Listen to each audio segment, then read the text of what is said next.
débat avec vous sur Sud Radio. Et aujourd'hui, pour débattre et commenter l'actualité, Virginie Leguet, journaliste éditorialiste politique à France Info TV. François Monboise, président de la FEVAD. Bonjour François. Bonjour. Fédération, c'est la fédération du e-commerce et de la vente à distance. Les ventes se portent bien en ce moment sur période de Noël.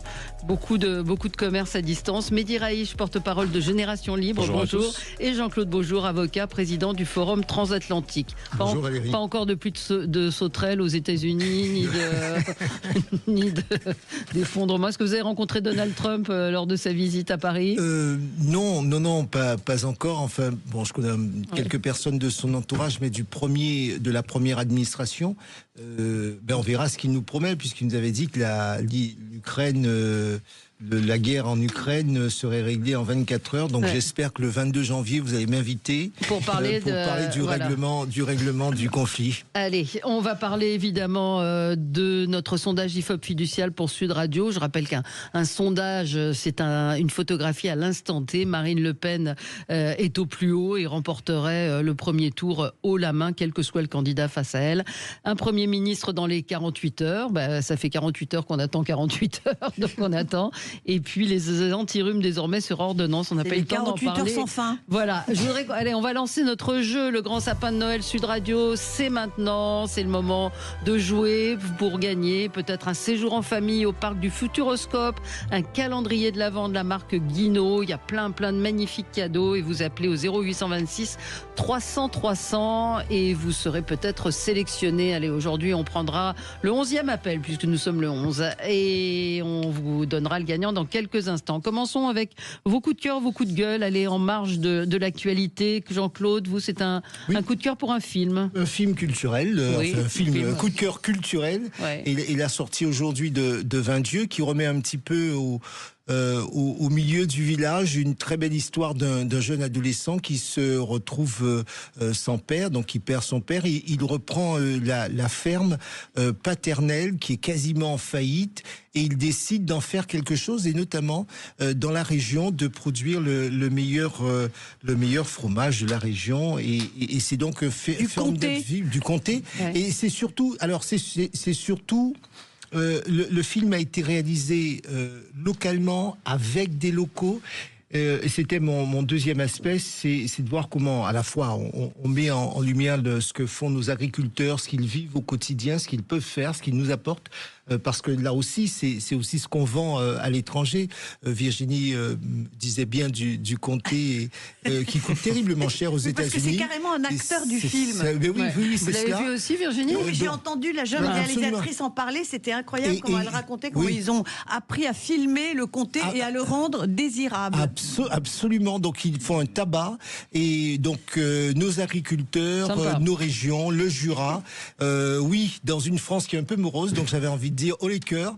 Allez voir ce film et soutenez le cinéma français. Soutenez, ne restez pas dans vos salons. Mais quand ils font des bons films, Jean-Claude, parce que là, les 4 films de Noël là, qui sont sortis, c'est quand même assez lamentable. Alors, mais Valérie, mais soyons positifs parce qu'on ne va parler que de choses négatives dans la deuxième partie du trajet. Soutenez le cinéma français parce qu'effectivement, même outre-Atlantique, ce sont des choses qui nous valorisent et on en a un petit peu besoin. Il y a le film En fanfare, qui est un film absolument merveilleux et en fanfare. Il faut absolument aller le voir, c'est formidable. Avec Benjamin Laverne, il y a Jacques Bonafé.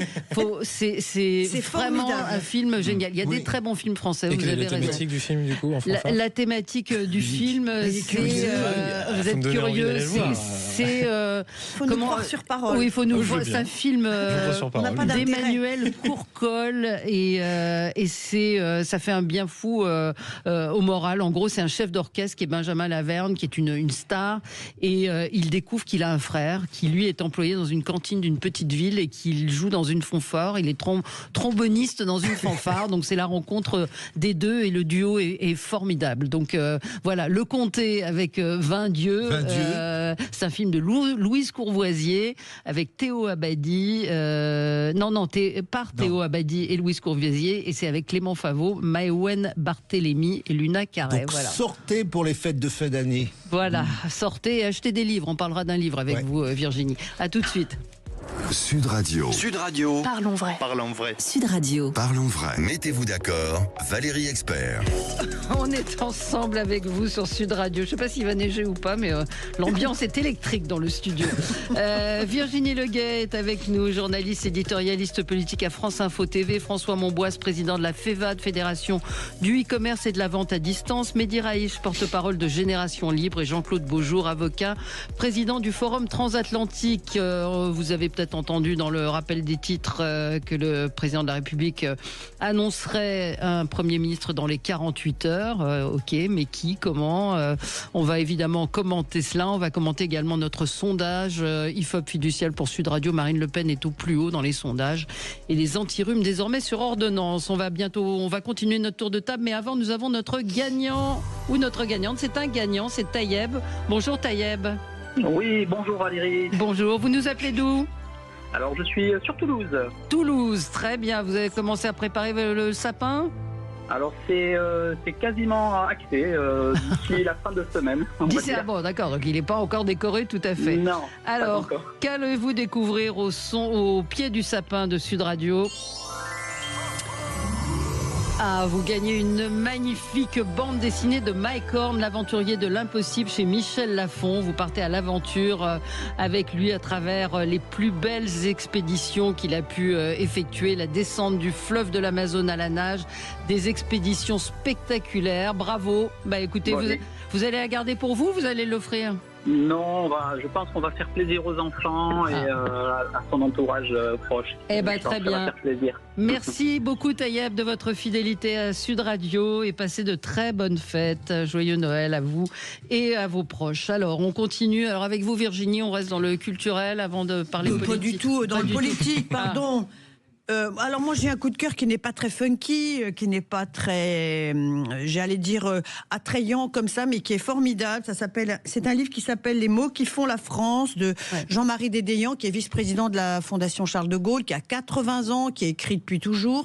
Et ce livre est tout simple. Alors la couverture elle-même est bleu, blanc, rouge. Ce sont les mots qu'il estime essentiels pour constituer notre, solidarité civique entre nous. Alors je vous en cite quelques-uns, ils sont évidents aussi: nation, démocratie, État, solidarité, souveraineté, défense. Et je trouvais que par les temps qui courent, cette crise politique, c'est la façon dont se comportent nos élus, ce flou entre ce qui est bien, ce qui tient pas, je trouvais que c'était très important d'avoir ce rappel qui a été imaginé par Jean-Marie Dédéian bien avant la dissolution et la censure. Mais voilà, c'est un livre très utile. C'est un petit vadémécum qui nous rappelle quand même qu'on a peut-être autre chose à faire que se disputer sur des ambitions de poste ou sur des fausses oppositions, et surtout ne pas regarder les choses en face.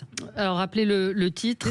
Les mots qui font la France, Jean-Marie Dédéian, Publish Room Factory, 18,50 €. Bon, très bien, on a tout, c'est complet.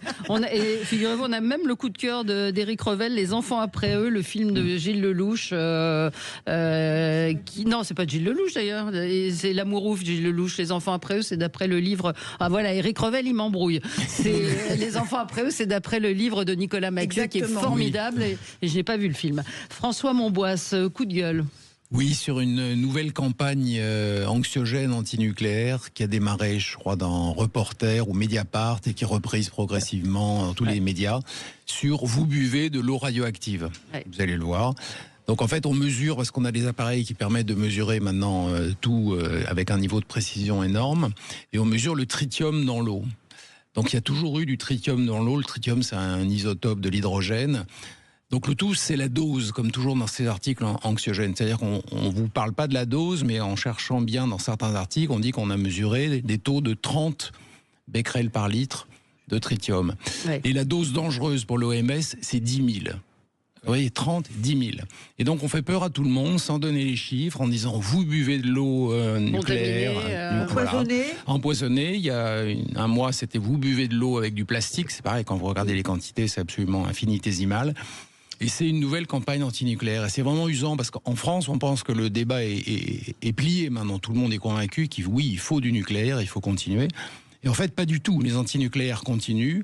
À Bruxelles, je ne sais pas si vous avez vu, mais la Commission s'apprête à demander encore des objectifs en pourcent de renouvelables par pays, ce qui ignore le rôle du nucléaire, et ce qui fait qu'en France, on est obligé de mettre des renouvelables partout, parce que sinon on a des amendes. On a un dossier en cours encore avec la Commission européenne. Et c'est vraiment ridicule. Donc les antinucléaires n'abandonnent pas et continuent encore et encore à faire peur aux gens. Et c'est une campagne qui est menée par qui ? Enfin, l'organisme. Ça vient de la CRIRAD. La CRIRAD, ça a été créé par Michel Rivasi, qui est décédé, député écologiste, anti-nucléaire, anti-vaccin. C'est ça. Et le but est toujours le même, c'est prendre quelque chose, faire peur aux gens, et on voit que l'instrument de mesure est ridicule. En fait, on fait peur aux gens avec des cheveux. Mais c'est un petit peu la même chose quand on a pour faire vendre du papier ou pour. Alors il y a du lobbying. Il y avait eu l'histoire du thon aussi. Vous avez dit que le thon était contaminé. On s'est rendu compte que derrière, c'était beaucoup plus compliqué que ça. D'abord, ce sont des taux qui sont à des niveaux très inférieurs, et que derrière il y avait aussi un lobbying qui était fait par certains pays. Enfin, il y a toujours des choses, mais c'est vrai que c'est facile. On vous dit l'eau est contaminée, le thon est contaminé, dans les crèmes solaires il y a ci, il y a ça. Quand vous voyez, ce sont des quantités infinitésimales. Exactement. Moi, je voudrais François, pardon, Jean-Claude, bonjour. Deux remarques justement à ce sujet. Effectivement, il y a des campagnes, il y a des propos, parce qu'on est tout d'abord dans l'émotion. Donc, effectivement, c'est plus facile de dire c'est contaminé. Ça veut dire quoi ? C'est contaminé. Non, donc, les gens s'arrêtent tout de suite en disant mon Dieu, c'est contaminé. Ça, c'est la première chose. Et donc, on voit bien que les faits n'ont plus aucune importance. La dimension scientifique d'une affirmation n'a plus aucune importance. La deuxième chose, c'est que moi, j'essaie d'appeler au bon sens de mes contradicteurs ou de nos concitoyens. Tout est contaminé, et dans le même temps, jusqu'à une période récente, l'espérance de vie augmentait. On vit de plus en plus longtemps entre guillemets, en meilleure santé, à égalité d'âge, et toutes choses étant égales par ailleurs. Donc, j'ai envie de dire, si le monde était à ce point dramatique, est-ce qu'on ne serait pas beaucoup plus mort beaucoup plus tôt qu'autre chose ? La troisième chose, attention à tout ce qui est engagement finalement idéologique. Il y a un très bon ouvrage qui est sorti sur l'écologie politique. Alors, je ne me souviens plus du nom. Absolument. Géraldine Wessner. Géraldine Wessner. Voilà, c'est ce que j'étais en train de chercher. Exactement. Donc, regardons un petit peu tout cela, parce que c'est vrai, il y en a juste assez de gens qui vous polluent la vie et qui font peur et qui font qu'on n'arrive pas à avancer à cause de cela. Oui, il y a une négation du fait scientifique. Oui, bien sûr.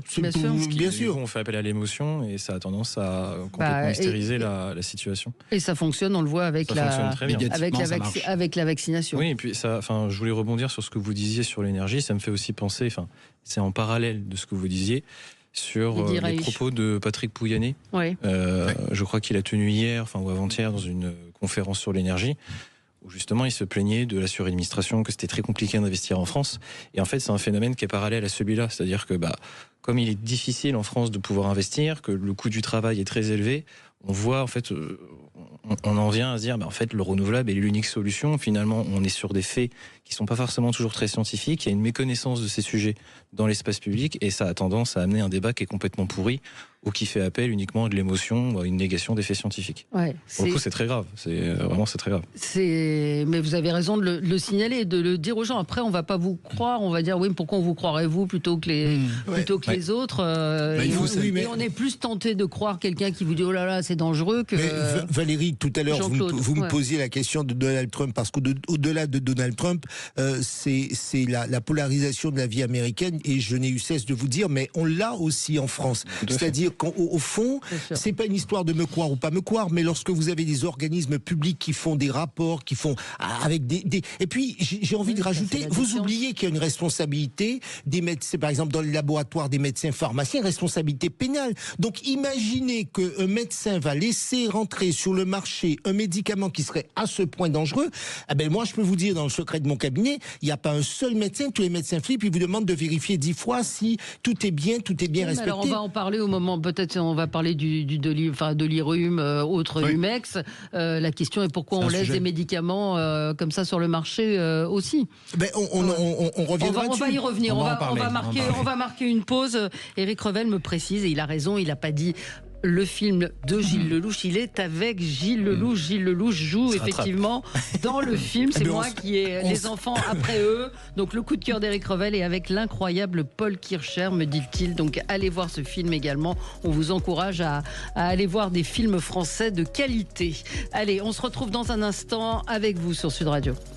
Sud Radio. Sud Radio. Parlons vrai. Parlons vrai. Sud Radio. Parlons vrai. C'est l'actualité. Un petit mot avant de vous donner la parole, Mehdi Raïch. On apprend ce matin que le nouveau ministre de la Justice dans Syrie, Shadi Al-Waizi, vient d'annoncer qu'il n'y aurait plus de femmes juges et que les cours de justice, les tribunaux ne seraient dirigés que par des hommes. C'est le début. Ce n'est que le début. Ça alors. C'est surprenant. C'est ce qu'on peut appeler le principe d'égalité homme-femme. Voilà. Et mais non, très surprenant. on nous avait dit qu'ils étaient gentils. Radical pragmatique. Voilà. C'était des radicaux pragmatiques. Mehdi Raïch, vous voulez revenir, vous, sur ce qu'a dit Sandrine Rousseau hier sur Sud Radio. On en a parlé. Mais en fait, j'ai envie d'apporter un autre éclairage qu'on ne fait pas forcément, puisqu'on a un œil très franco-français. Et moi, j'ai envie de partir de la législation algérienne pour expliquer ce qui s'est passé avec Boualem Sansal.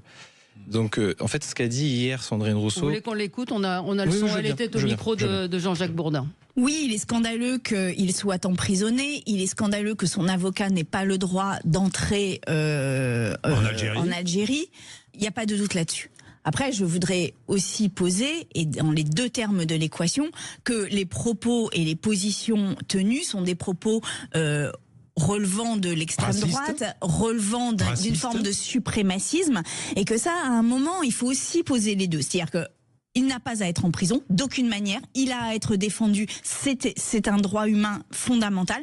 Pour autant, rappelons quand même que ça n'est pas non plus un ange dans ses positions. C'est pas le sujet. Pour autant, c'est pas le sujet. Non, mais non. Alors, c'est le coup de gueule de Mehdi. Après, vous pourrez, en tant qu'avocat, vous pourrez revenir dessus. Voilà. D'ailleurs, votre sujet, votre. De toute façon, il est fasciste, donc quelque part, il l'a bien cherché. Elle se contredit dans ce qu'elle dit. Oui, bien sûr. C'est très contradictoire. Mais je vais expliquer ce qu'est l'Algérie depuis les années 90 et pourquoi Boualem Sansal il a été arrêté. En 99, à la fin de la décennie noire, l'État algérien il a signé ce qu'on appelle les lois de la concorde civile. C'est-à-dire que l'État a demandé aux islamistes, aux djihadistes, qui ont quand même causé 200 000 morts dans la population civile officiellement, mais probablement plus, de déposer les armes en échange d'une amnistie partielle. C'est-à-dire qu'il faut s'imaginer ce que c'est quand même. C'est-à-dire que des gens ont tué, imaginez une partie de la population sous un prétexte religieux, a tué des gens et l'État a dit « Ok, c'est peut-être allé trop loin, on vous donne la grâce ». C'est ce que dénonce Boualem Sansal. Lorsqu'il dit que l'islamisme a gagné en Algérie, c'est ce qu'il dénonce. Il y a une loi dans le code pénal algérien, l'article 144 bis 2 du code pénal algérien, qui dit que toute personne qui s'attaque au prophète, qui s'attaque à Allah, qui s'amuse à critiquer l'islam d'une manière ou d'une autre, risque 5 ans d'emprisonnement. C'est ce qui arrive à Boualem Sansal aujourd'hui.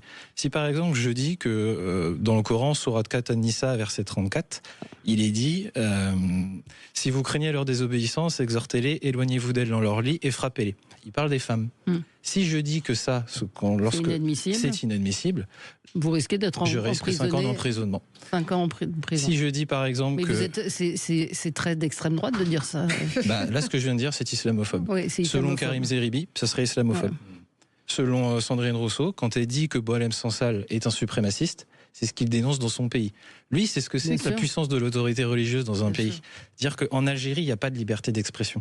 Elle a les fesses vissées sur un studio à Paris. Elle peut dire librement ce qu'elle dit, elle ne risque strictement rien. C'est pas du coup... Par exemple, je vais donner un autre exemple très concret qui, moi, me touche beaucoup. J'ai une nièce qui a 6 ans. En Algérie, vous pouvez encore trouver des cas de petites filles qui sont mariées. Parce que dans la Sunna du prophète, le Boukhari, le Sahih Boukhari 51-34, et c'est justifié aussi dans le Coran, il y a un ijma, c'est-à-dire consensus des 4 écoles de l'islam sunnite, c'est légal dans l'islam sunnite. C'est charia, c'est dans la charia. C'est la même raison qui est utilisée en Afghanistan pour marier les petites filles. C'est la même raison qui est utilisée en Irak pour marier les petites filles dès 9 ans. Et on se retrouve avec une personne comme Sandrine Rousseau qui nous dit « Ah ben non, attendez, Boualem Sansal, il est au comité de frontières, c'est quelqu'un d'extrême droite ».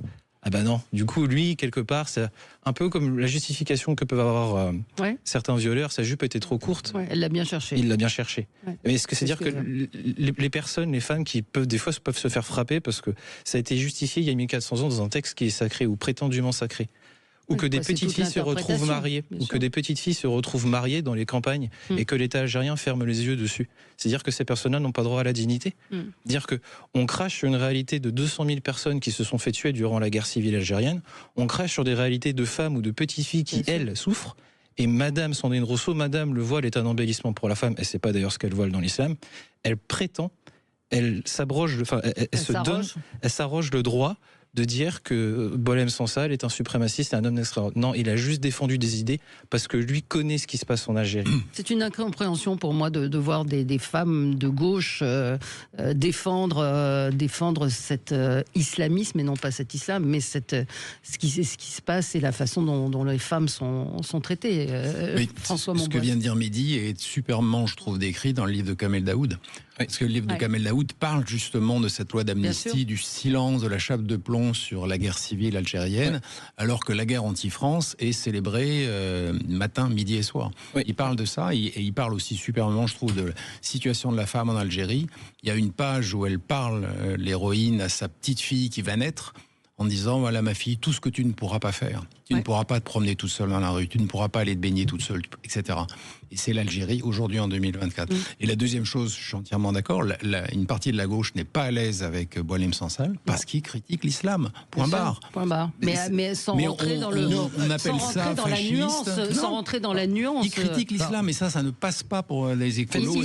Mais il critique une certaine forme d'islam. Il critique un islam politique. C'est ça, c'est l'islam sunnite. Non, mais il se permet de critiquer une religion, ce qui en France est totalement autorisé, mais pour la gauche, la religion, mais regardez ce qui se passe dans les écoles. Je vais jouer les provocateurs, mais au sens ironique. Je suis en désaccord avec vous, François, parce que vous dites que la gauche n'est pas à l'aise. Non, elle est hypocrite. Elle est hypocrite, et pour moi, c'est du racisme à l'envers. Vous savez, les gens qui vous disent « je vous aime bien », je dirais racisme teinté de bonne volonté. En fait, qui est habillé par de la bonne volonté. Voilà, exactement. C'est du racisme habillé. Les gens qui vous disent, et ça, c'est un peu spécifique à certains à gauche, je dis bien certains, pas tous, « je vous aime bien à votre place ». Restez à votre place, et là je vous aime merveilleusement bien, comme ça je vais avoir une occasion de venir à votre secours. Eh bien ça, moi je n'ai pas envie de cela, parce qu'en réalité moi j'aurais aimé entendre Madame Sandrine Rousseau, qui peut-être avec les accords politiques, peut-être sera-t-elle le ministre de la Justice bientôt. Quand j'entends dire un tel, oui, il a le droit à un procès, pour autant c'est-à-dire qu'il y a un mais. Il y a un mais. Non, on a droit à un procès, quel que soit ce que l'on dit. Et moi, j'ai entendu que celui de mes confrères parisiens, ou en tout cas dans l'Hexagone, qui cherche à partir en Algérie, il ne peut pas aller rencontrer son client. Le pour autant. Il est tragique. Mais franchement, c'est une tragédie. Je trouve ça terrible. C'est tragique. C'est le pays de mes grands-parents et c'est le pays de mon père. Et je me dis, c'est pas un pays que j'ai connu, pour être honnête, mais dans la communauté algérienne, notamment franco-algérienne, il y a un fantasme de ce qu'est l'Algérie. Et d'ailleurs, on le voit beaucoup, c'est quelque chose devenu d'identitaire, mais c'est vraiment, ils pensent un fantasme d'Algérie, c'est pas ce qu'elle est concrètement. Et l'Algérie, c'est un pays où, si vous contredisez l'islam, vous prenez 5 ans d'emprisonnement. Et en fait, c'est pour ça qu'on a du mal à définir ce qu'est l'islamisme. Pour moi, c'est l'application de l'islam sunnite et de sa charia, mais il est important de différencier le musulman, qui lui a tous les droits. Il vaut 1 milliard de fois mieux que l'islam. Moi, je les aime bien. Moi, je suis né dans une famille j'adore les musulmans. Je suis né avec eux. Je sais ce qu'ils sont. Mais ils ne savent pas ils ne savent pas ce qu'est l'islam. Ils ne connaissent pas les textes de l'islam. Ils ne savent pas ce qu'il y a dedans. Et donc, ils projettent leurs propres valeurs personnelles sur un fantasme qu'ils ont soit de leur propre identité algérienne, soit de l'islam. Et il est important de différencier la croyance du croyant, et lorsque vous parlez de la gauche qui est très hypocrite, elle ne fait pas cette différence. Elle associe l'islam aux musulmans, alors que c'est totalement différent. Elle ne veut pas la faire. Elle veut pas la faire. Elle ne veut pas la faire pour des raisons démagogiques, parce que ça permet d'avoir derrière des électeurs, et ça permet, là encore, je vais vous dire, elle l'a très longtemps fait, d'ailleurs, elle le fait avec tout ce qui est population venant du sud de la Méditerranée. Il y a une sorte de mélange, parce que c'est une clientèle électorale, et elle se dit, en faisant comme ça, et c'est toujours la même chose, je suis bien placé pour le dire, c'est reste à ta place pour que je puisse me baisser et venir à ton secours. Oui, c'est aussi le mythe du bon et du gentil sauvage. Absolument. Et ça, pourquoi c'est du racisme. On se retrouve dans un instant avec vous sur Sud Radio. À tout de suite. Sud Radio. Sud Radio. Parlons vrai. Parlons vrai. Sud Radio. Parlons vrai. Valérie Expert. De retour avec vous, on va pas avoir le temps de tout traiter, mais je voudrais quand même qu'on dise un mot sur les antirhumes, parce que vous avez fait un tweet sur le sujet, François Monboisse, à propos de l'interdiction de la vente directe de tous ces produits, Dolirum, tout Humex, Actifed, de tous ceux qui contiennent un produit qui aurait des actifs, un actif qui contracterait les vaisseaux et qui risquerait l'AVC ou la crise cardiaque. Alors, oui, on tombe un peu sur le sujet précédent, sur la peur. C'est-à-dire qu'on a des médicaments qui ont été en vente libre pendant très longtemps, et il y a, dans certains cas, dans certaines conditions, un risque. Et du coup, on les interdit, on les passe par le médecin, ce qui va coûter une fortune à la Sécu, parce qu'il faudra payer une consultation remboursée pour se faire prescrire les médicaments. Et on continue à vendre des produits comme le Doliprane, qui est prescrit et remboursé. Si vous prenez 10 Doliprane, vous pouvez mourir. Mourir. Ouais. Ça flingue le foie. Comme si on boit trop d'eau. Exactement, si on prend trop d'eau salée aussi. Donc, c'est que chaque médicament a des effets secondaires. Boire du vin et prendre de la drogue. Et des frites, tout à fait. Non, mais jusqu'où on va interdire? Alors j'ai lu en détail qu'il s'agit de 5 décès sur 10 ans, je crois. C'est vrai, il meurt 700 000 personnes par an en France. Alors les médecins sont relativement d'accord sur le fait que ce sont de mauvais produits, c'est-à-dire qu'il y a une vasoconstriction des vaisseaux du nez, ce qui fait que ça empêche le nez de couler, mais c'est très, très artificiel. Donc, mais alors pourquoi ces produits ont Mais je crois qu'ils étaient remboursés par la sécurité sociale. Je ne sais pas. Moi je crois pas. Il faudra passer par le médecin pour en avoir. Pour en avoir, mais ils seront peut-être pas remboursés. Mais le médecin, il y a des médicaments dont je croyais, mais je peux me juste on peut je sais qu'on va passer à autre chose, mais essayer de réfléchir si il faut faire la différence entre ce que les médecins disent en disant que c'est pas un médicament absolument efficace et qui présente des effets, j'ai envie de dire, négatifs pour des tas de raisons. Je parle pas des 5 morts, mais pour des tas de raisons.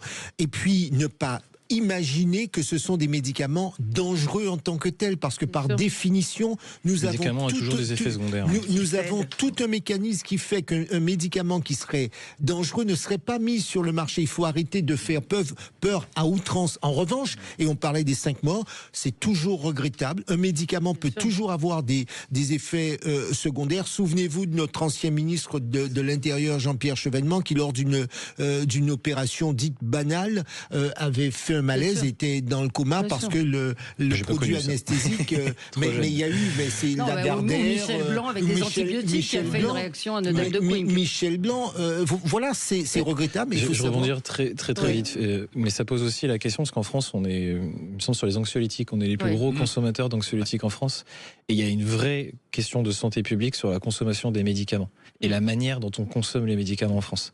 Et cette question-là sur Vaporum, Rumuex, se pose aussi un rhume, ça va, les gens vont survivre à un rhume, je pense, la plupart du temps, et faire appel à des médicaments pour soigner finalement des tout petits bobos.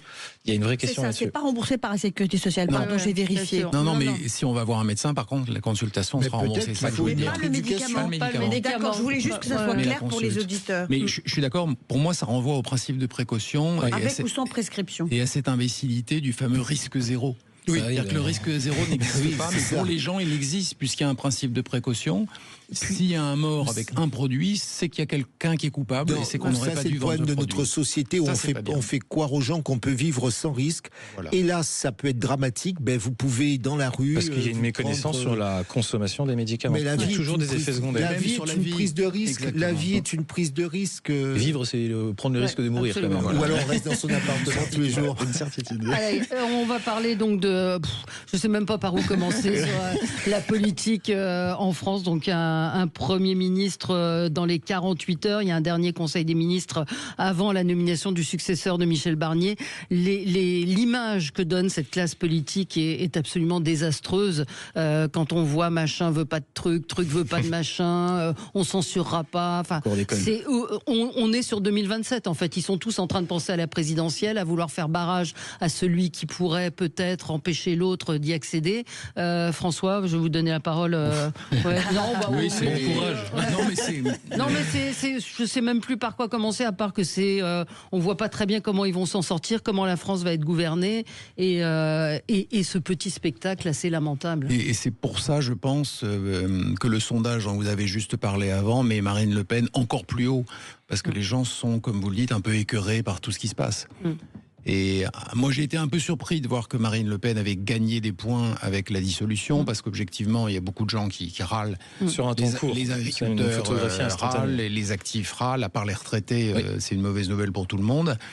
Mais je pense qu'il y a un sentiment d'écœurement devant ces surenchères. Je veux pas tel Premier ministre, moi je veux tel autre, je veux pas travailler avec un tel, je veux pas travailler...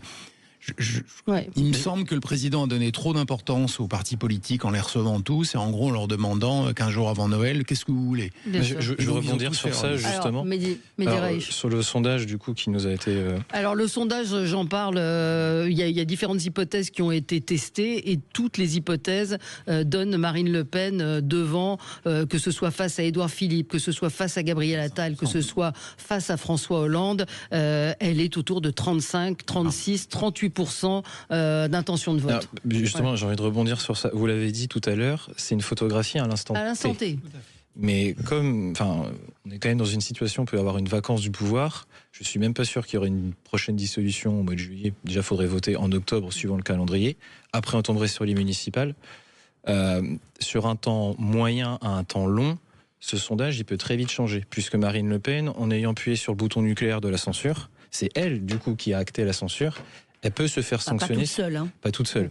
Mais c'est elle qui a fait la différence. C'est elle qui a fait la différence. C'est ce que les gens retiennent. Les socialistes aussi ont fait la différence. Et ils ont toujours voté toutes les censures, les socialistes. Et du coup, elle peut être jugée c'est nouveau. Le RN a voté avec la gauche. Elle peut se faire aussi déjuger par la suite. Donc sur le temps court, effectivement, ça peut la faire monter dans les sondages, mais sur un temps moyen, je pense que ça peut avoir un effet très pervers pour elle. Moi, je pense, que Virginie Le Guin, si je puis dire exactement le contraire, je pense que.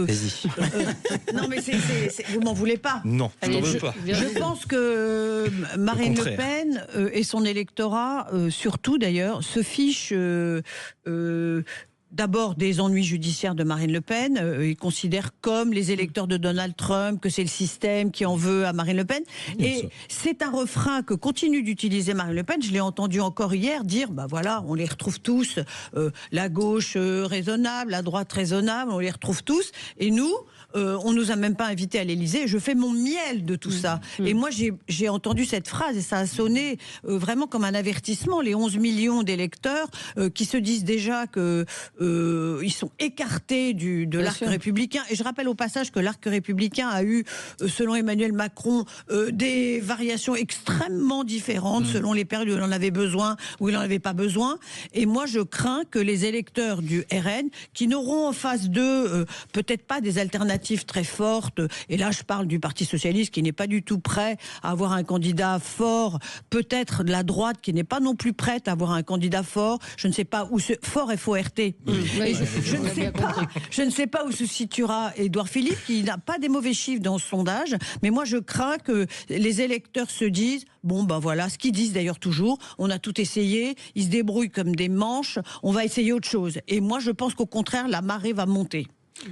La marée va monter. Je suis pas complètement convaincu parce que c'est un sondage hors campagne électorale.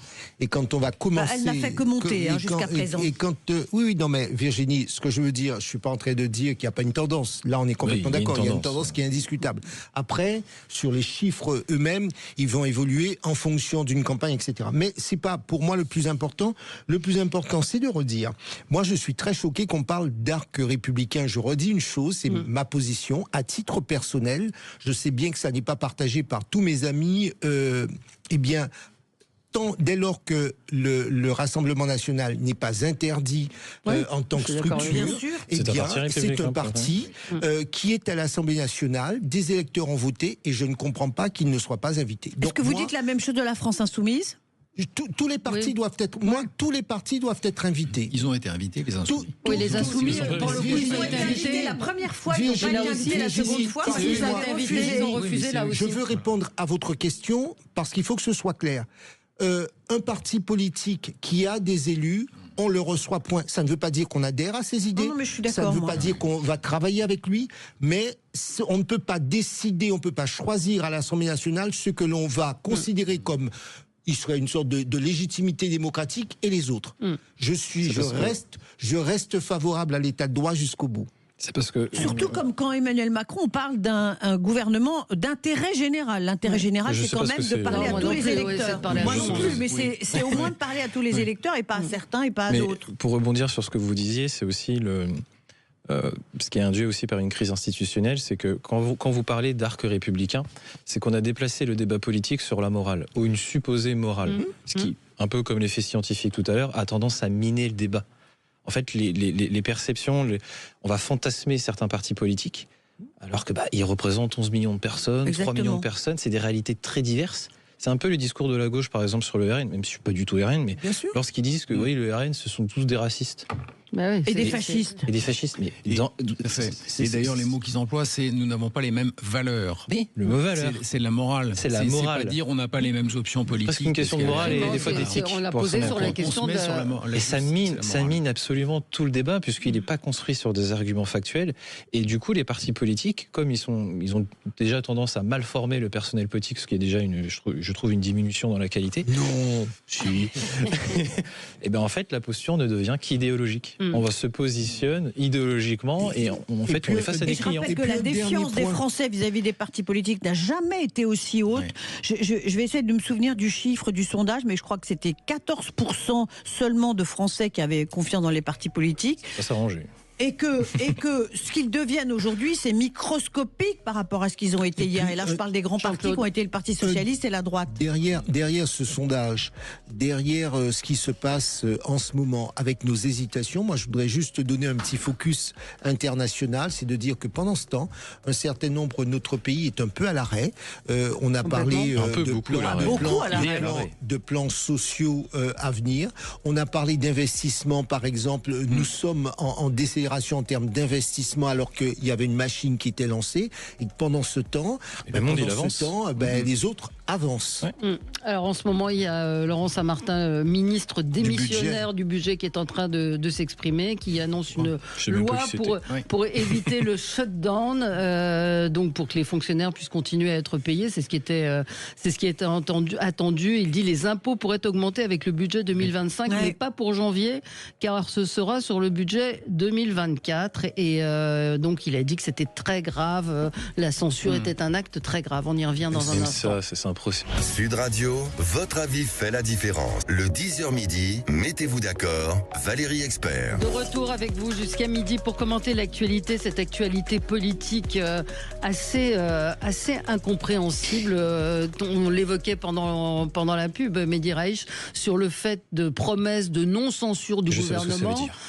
Qu'est-ce que ça veut dire la non-censure, avec la promesse en échange de ne pas utiliser le 49.3 c'est la politique à l'envers. Promesse de ne pas dissoudre en juillet prochain. Enfin, c'est l'impuissance organisée. Oui, en fait, il ne faut pas s'étonner de la défiance du Français sur la personnalité politique, sur le personnel politique, quand on entend non-censure. Je ne sais pas ce que ça veut dire. Moi, quand je vote pour quelqu'un, c'est pour qu'il me représente et pour qu'il sanctionne s'il y a besoin. Pas là pour faire de la non-censure. En gros, ça montre même un détachement total entre un monde politique qui se concentre dans une assemblée ou à l'Élysée et le reste de la population qui dit qu'est-ce qui se passe, je ne comprends pas. Il y a pour moi deux éléments. Le premier élément juridique, il y a une constitution, il y a des partis, il y a des institutions. Je ne vois pas pourquoi un certain nombre dirait je m'engage à ne pas utiliser la constitution telle qu'elle est prévue. Donc ça me gêne sur le principe. Mais politiquement, le risque, il va se produire exactement ce que certains redoutent. À partir du moment où il va y avoir des accords de non-renversement et de non-censure, en face, on vous dira, vous voyez, c'est tous copains, c'est un truc organisé. Donc on organise effectivement qu'il n'y aura en face qu'une opposition et ça sera l'alternative de 2027. Je suis d'accord avec ça. Et puis il y a un aléa terrible. J'ai entendu ce matin Patrice Duhamel raconter qu'en fait, Emmanuel Macron avait proposé à Laurent Berger d'être Premier ministre. Donc Laurent Berger, ancien patron de la CFDT, qui a refusé. Et du coup, on a nommé Barnier. qui est complètement à l'autre bout du spectre politique. C'est qu'on a l'impression qu'il n'y a pas de sens. C'est comme quand Elisabeth Borne avait été nommée, on a su après que Catherine Vautrin devait être nommée. Elle était en route. Elle avait déjà préparé et boum, on a nommé Elisabeth Borne. Donc il y a un aléa total. Elle était dans le train avec ses différemment quelqu'un de droite ou de gauche. Elle était dans le train avec ses affaires et elle dit qu'elle n'a même pas été prévenue du changement de décision du président. Mais c'est parce que la culture politique, la culture institutionnelle que l'on a, les institutions que l'on a ne favorisent que le fait majoritaire.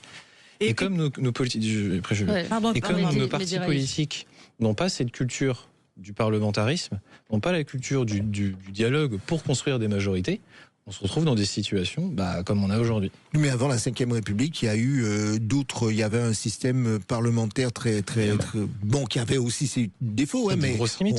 On avait mais la Ve n'est pas construite comme ça. C'est pas la Ve ne fonctionne que sur le fait majoritaire. Oui, mais là, le président dévoie la Ve parce que recevoir les partis en demandant ce qu'ils veulent, c'est pas son job. Non, c'est pas son job. C'est un hyper-président. C'est le job du Premier ministre de faire ça. Et puis en plus, moi, j'ai quand même l'impression qu'il est comme quelqu'un qui joue au, je sais pas moi, au petit soldat. Il y a quelques mois, il a mis 2 mois à nommer un gouvernement Barnier qui était composé de gens, franchement, du socle commun qui n'était pas très commun, mais de gens de droite. Aujourd'hui, il se dit, changement de braquet, on va essayer d'ouvrir à gauche, donc on s'amuse en fait. Mais on s'amuse pour arriver à une situation politique qui sera exactement la même. Il n'y a pas de majorité.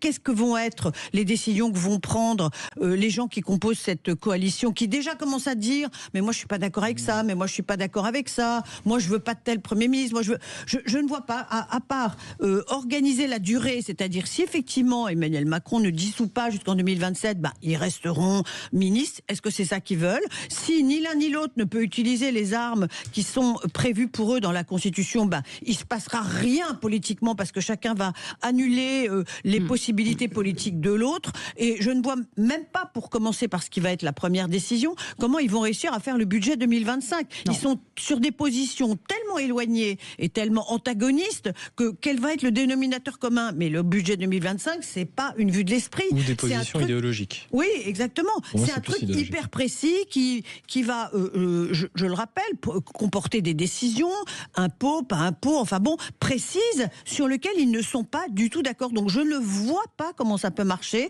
à part peut-être satisfaire ceux des socialistes qui veulent rentrer au gouvernement, à part peut-être acter d'une rupture avec le nouveau Front populaire au prix, j'allais dire, d'une immobilité organisée jusqu'en 2027. Enfin, là, il y a vraiment quelque chose qui défie le bon sens. Et moi, je pense aux électeurs du RN, ils doivent se dire, attendez les gars, faites ce que vous voulez, vous allez voir ce qui va se passer pour nous.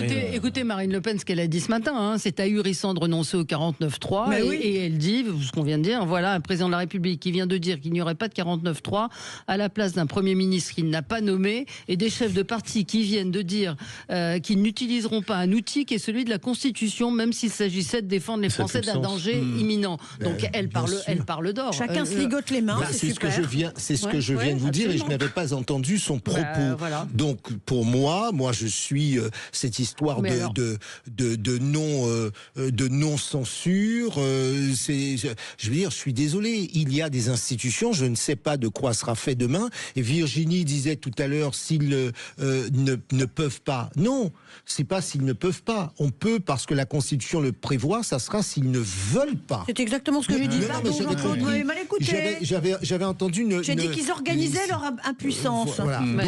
Donc il faut bien voir, ça sera un refus assumé. Alors quel Premier ministre? On entendait les noms de François Bayrou. Je vois Olivier Faure, le nouveau Premier ministre, ne peut pas être François Bayrou. Donc qui va accepter le job? On entend le nom de Jean-Yves Le Drian, il a 77 ans. On entend le nom de Madame Vautrin. Oui, même le nom du gouverneur de la Banque de France. Oui. Il est même sorti. François Villeroy de Gallo. Enfin, ça n'aurait pas de sens. Où est l'intérêt des Français?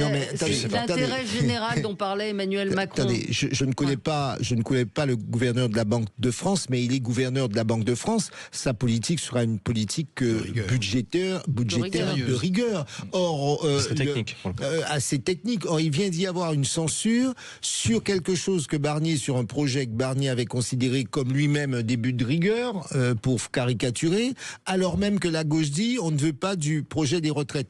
Donc je vois pas comment est-ce que la gauche ne pourrait pas censurer ou ne censurerait pas. Ce sont des non-sens. Je pense que, moi je suis pas d'accord, je pense que le budget il est assez facile, il suffit de reprendre le budget Barnier et les retraites c'est réglé puisque c'est voté, c'est passé.